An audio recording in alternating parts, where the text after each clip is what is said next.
Some Baltimore sanitation workers say they were treated like trash and faced retaliation when they complained about unsafe working conditions. WJZ investigator Mike Helgren is live in studio to break down the findings. Mike. Well, Stefan, DPW says they're making progress, spending millions to renovate facilities and increase training, but that comes too late for the families of Ronald Silver and Timothy Cartwell, who died on the job. They were forgotten by their union. They were forgotten by management. They were, forgotten by having the facilities they had.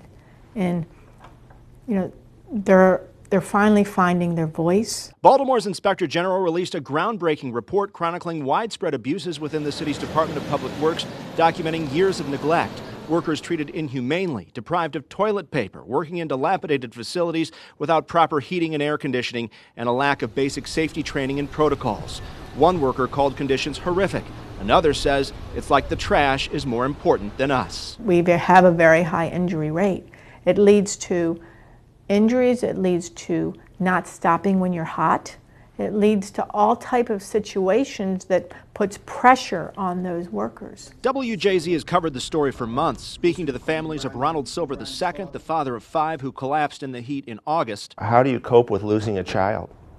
You really don't. You just go on day by day and try to manage your life. 3 months later, Timothy Cartwell was crushed by a trash truck, an incident captured on camera. He was crushed.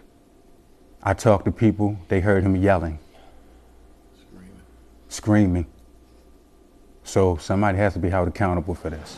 The report reveals those who drive the trash trucks were given no training prior to starting their jobs. People were disciplined for reporting injuries and feared retaliation. Injuries were not reported properly to the federal government, and workers were told to keep going in extreme weather to finish routes that are much longer than the industry standard. A city contractor noted expectations are practically impossible to achieve. When we spoke with them, the stories that were told, it's really unimaginable what some of them have had to go through. The Inspector General says the new DPW director has been cooperative and responsive, and the city says now they're spending millions of dollars to renovate dilapidated facilities and buy new vehicles. We have a long way to go, but we're investing in the people, not just from a financial standpoint, not just from buildings and vehicles and equipment, but also the human element, the human nature of it, something that was long overdue. Now, these workers get hazard pay, but it's just 15 cents an hour.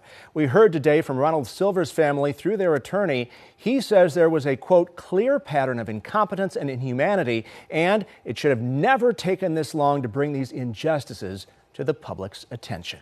Rick? Mike, great coverage on a tough story. Thank you.